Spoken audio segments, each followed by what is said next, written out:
É o seguinte, hoje o São Paulo recebe o Grêmio no Morumbi para um jogo ali que é um dos mais importantes que pode ter e eu vou te mostrar o porquê. E agora o Grêmio, ele está ali com 9 tentos, nós também estamos com 9 tentos, tá tudo igual e aí nós podemos, se o São Paulo não ganhar hoje um mero empate, que é muito do que o São Paulo tem feito, meros empates, empate, o São Paulo ele pode ser ultrapassado por Vasco e Juventude, cara. Então, você já imaginou? Vasco e Juventude com 7 pontos, nós com 9, os dois podem passar a gente. E aí é o seguinte, o São Paulo, ele recebe o Grêmio de Mano Menezes e o Grêmio, ele não ganha, tem um monte de jogos aí. O Grêmio tem o retorno do Vila Sante, que volta agora, tem alguns reforços aqui do Grêmio.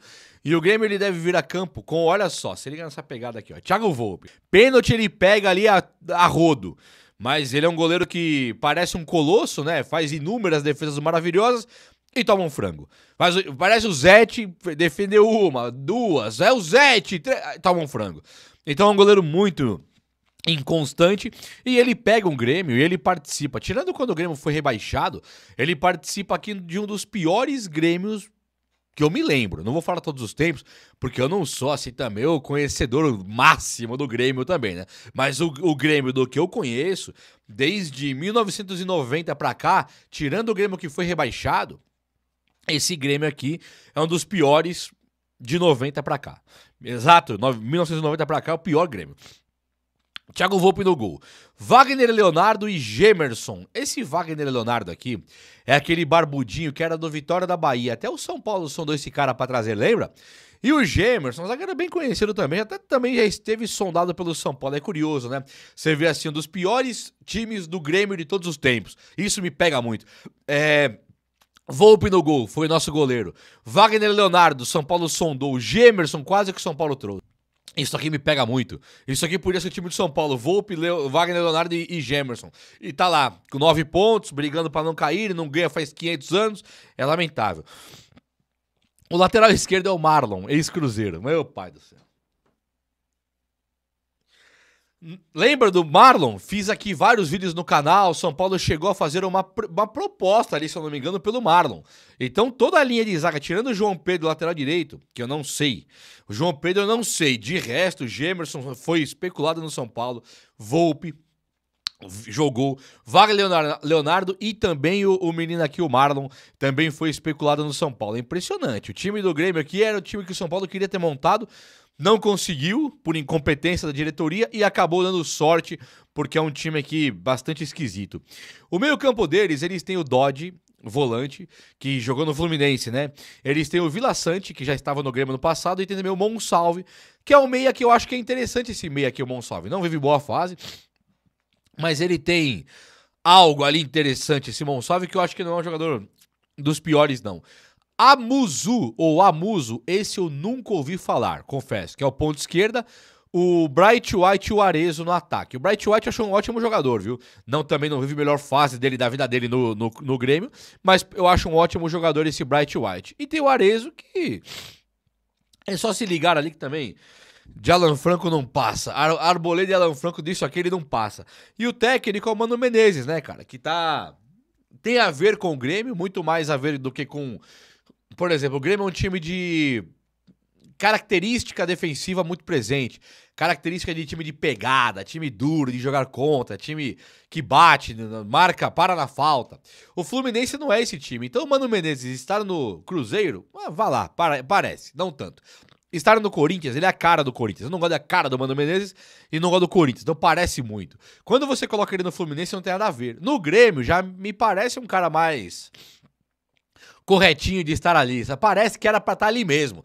Agora, se olhar também pro resultado dele no Grêmio, tá ridículo, tá vergonhoso. Azar o deles, né, meu amigo? Azar o deles. Tomara que hoje continue a vergonha. O goleiro do São Paulo é o goleiro Rafael. Esse é o Titã. O Titã do gol, o Colosso aqui, é o nosso goleiro que vem pra campo. Arboleda e Alan Franco compõem a dupla de zaga titularzaça. O Sabino sumiu, né? Até porque acho que o São Paulo querendo forçar a compra desse Juan Tressoldi, ele dá uma importância a mais pro Tressoldi. Então ele some com o Sabino. Nós estamos de olho, né, diretoria? Nós estamos de olho no que vocês fazem aí. O Sabino some. O Tressoldi, ele cresce muito no São Paulo e cresce em qualidade também, convenhamos. O Tressoldi tá jogando muita bola. No jogo passado contra o Libertad, ele foi substituído no intervalo. Ou seja, o próprio Tressoldi cansou, tava com fadiga ali, canseira, cansaço, poupando para não quebrar. O Arboleda, que pra mim é titular, pro Zubeldia talvez não, pro Belmonte talvez não, ele volta pro time e fica Alan Franco e Arboleda. Perfeito aqui. Na provável do GE, não tem 3 zagueiros, não tem o Ferrarese e tá o Cedric na direita. Pode ser o Cedric, pode também ser o Ferrarese. Não dá pra saber até uma hora antes do jogo o que o Zubeldia vai fazer. Mas Cedric Soares é o que tá aqui pra jogar. E o Enzo Dias na esquerda. Então é um time bem equilibradinho, né? É o Cedric Soares que não é ruim, é o Enzo que não é ruim, é Alan Franco e Arboleda que são excelentes com o Rafael, e o meio-campo é Marcos Antônio e Alisson, e aqui deve ser mesmo. O time do São Paulo, ele tem o Alisson suspenso na Libertadores porque ele foi expulso, então ele não vai jogar na Libertadores, não sei se joga a Copa do Brasil. O São Paulo colocou o Alisson 16 jogos seguidos, hoje seria o 17º. Tudo bem que o jogo passado ele não jogou inteiro. Então aqui vai jogar o 17º, mas o jogo passado ele não se desgastou muito. Então acho que o Alisson joga. O São Paulo, como eu falei, a tabela do São Paulo é horrorosa. O São Paulo na classificação pode hoje ser o penúltimo colocado.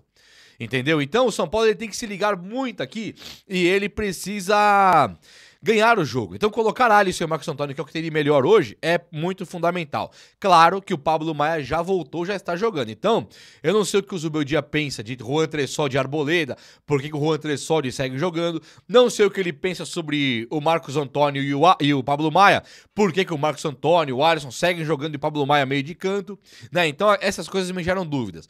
Não sei o que ele pensa sobre Ferrarese ou Cedric Soares, quem que é o titular, quem que não é. O Cedric hoje joga num 4-3-3. Linha de 4 atrás, com 2 laterais, sendo eles o Enzo Dias e também o Cedric Soares, e tá de boa. Quando chega na frente ali, o Oscar volta pro time. E aqui é papo sério, papo top, hein? O Oscar voltar pro time eu acho que é maravilhoso, e principalmente pra esse momento atual. O Lucas Moura não volta, ele tem a contusão que acho que vai até julho agora, são 3 meses, teve explicações médicas lá do porquê que o Lucas Moura não voltou pro time ainda, e tá de boa pra caramba também. Mas a verdade é que nós estamos precisando de Lucas e Oscar. E hoje o Oscar voltou e tirou a vaga de Matheus Alves. Fica então o Oscar no meio-campo na criação, nota 9 de jogador. Ferreirinha na ponta esquerda, nota 10 de jogador. André Silva de centroavante, nota 7 quando vai muito, 8 quando vai muito bem, 5 quando vai mal. Esse oscila bem. O Ferreirinha e o Oscar eu não acho que oscilam, não. Acho que o Ferreirinha sempre joga muita bola, quando não tá no banco de reservas e entra 10 minutos. Quando ele joga os 90, quando ele entra jogando, eu acho que o Ferreirinha sim joga muita bola. E o Oscar também. O Oscar precisa de ritmo, está voltando agora e tá tudo ótimo. No ataque tem o Lucas Ferreira, que é um jovem da base absolutamente promissor, absolutamente talentoso, que ainda tá muito cru, né? Cru. Ele precisa despontar pro futebol. Tomadas de decisão dentro do campo que ele vai adquirir com o tempo, com a maturidade. Mas assim, velocidade, força física, isso aqui pra mim é um jogador zaço, tem que ser titular hoje sim, Lucas Ferreira. Acho que o Zubeldia acerta e a diretoria do São Paulo, por conseguir renovar com ele até 2029, foi um grandíssimo acerto. E aí o André Silva de centroavante, pô, o André joga contra o último jogo do São Paulo no Brasileirão. Foi Fortaleza, deu mó branco, mas tudo bem. Jogou o último jogo, vou chutar aqui que foi contra o Fortaleza. Jogou o último jogo com o Fortaleza.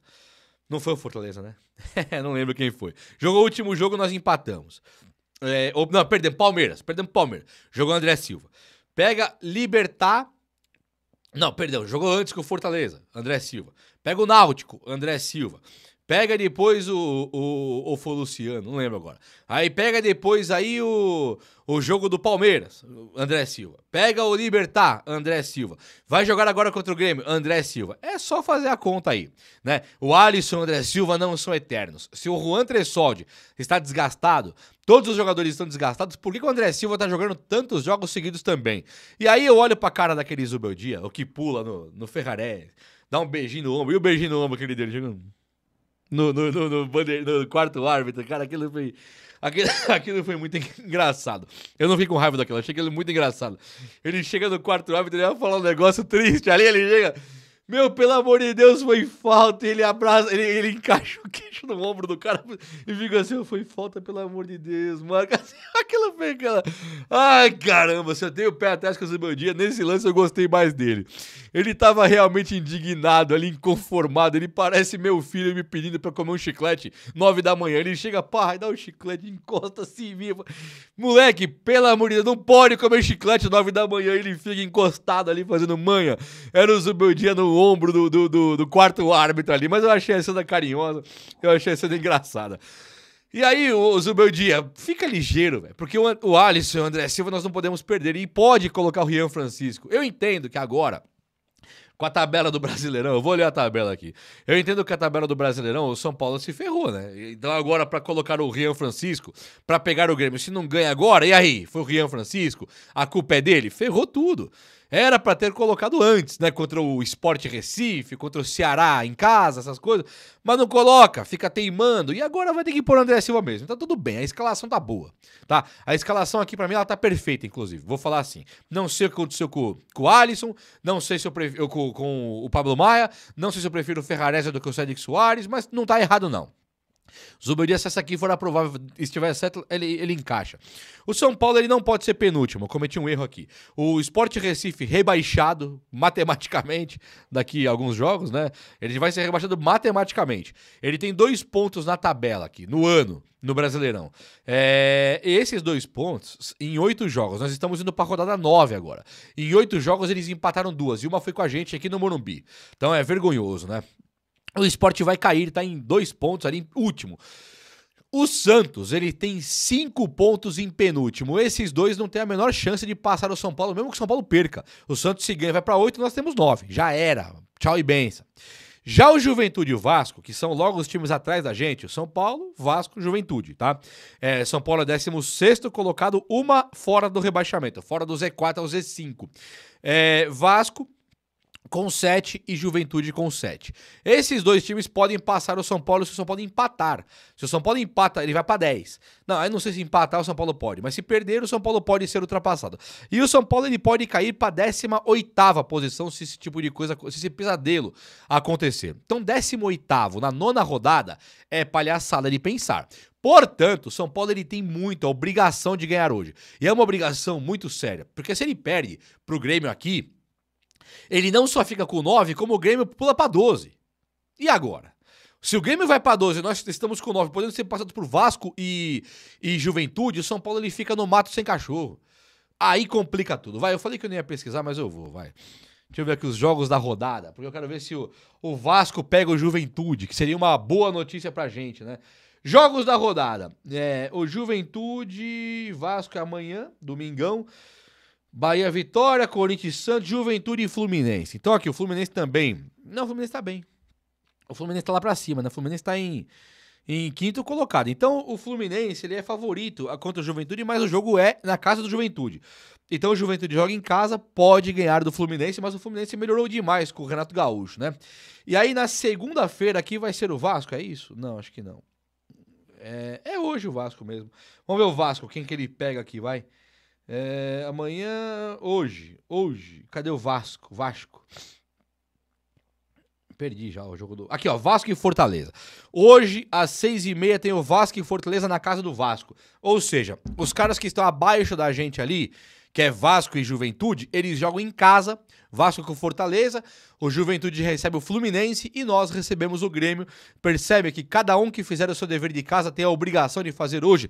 Nós, mais do que ninguém, né? Com todo respeito ao Vasco, que vive uma década de balbúrdia, de lambança ridícula, que acabou com a história do Vasco, tá querendo acabar com a história do Vasco. E o Juventude nunca teve a história do tamanho do Vasco, muito menos do tamanho do São Paulo. Então a obrigação de sair dessa de situação aí é nossa, principalmente. Então vamos aí, Zubeldia. Será que o Zubeldia balança no cargo se ele perder o jogo de hoje? Eu acho que sim, hein, gente. Porque o São Paulo tá bem classificado na Libertadores, mas as ruas viram a realidade. O que as ruas viram aí da realidade? É que o São Paulo pegou uma Libertadores facílima até aqui e pegou um Náutico facílimo na Copa do Brasil. Na Libertadores tem um caso muito curioso, que é o São Paulo ter ganhado os 3 jogos fora de casa, da Alianza Lima, Tadieres e Libertad. Mas empatou 2 dos 3. Falta pegar ainda o Tajeres em casa. O Libertad e o Alianza Lima que nós pegamos aqui, nós empatamos. Então, eu acho que o São Paulo ele tá cometendo aí uns problemas muito sérios de estrutura. Ele ganha fora e perde empate em casa. Tipo assim, em casa que era pra fazer o Morumbi valer a pena, fazer o Morumbi aqui é a nossa casa, o São Paulo chega lá e se complica, cara. Então é um time reativo, é um time que não joga com a bola nos pés, é um time problemático diante do elenco que tem. Então eu acho que sim, o São Paulo, se o Zubeldia perde hoje, Deus me livre e guarde, perde hoje, e o Vasco e o Fortaleza e o Juventude acabam ganhando o jogo, eu acho que o São Paulo indo lá pra Sport, Santos, São Paulo em 18º colocado, eu acho que o Zubeldia se complica no cargo, sim, a pressão vai ficar enorme, não estou aqui falando que eu estou pressionando o trabalho dele aqui agora não, é apenas uma constatação do que pode acontecer. Falar em demissão do técnico no dia do jogo, eu acho também um absurdo, e não estou falando, você percebe? Como comentarista, comunicador, trazendo notícias, eu digo, se acontecer do São Paulo perder, Deus me livre, e os times lá de baixo ganharem, o Zubeldia se complica sim, mas acho que isso não é tema pra hoje, demissão e tal, vamos esperar o jogo acontecer pra ver como vai ficar o panorama, mas vamos ganhar, né, pelo amor, hein, Zubeldia, você vai ganhar, tô ligado, o São Paulo ganha do Grêmio, eu sei que o São Paulo ganha do Grêmio,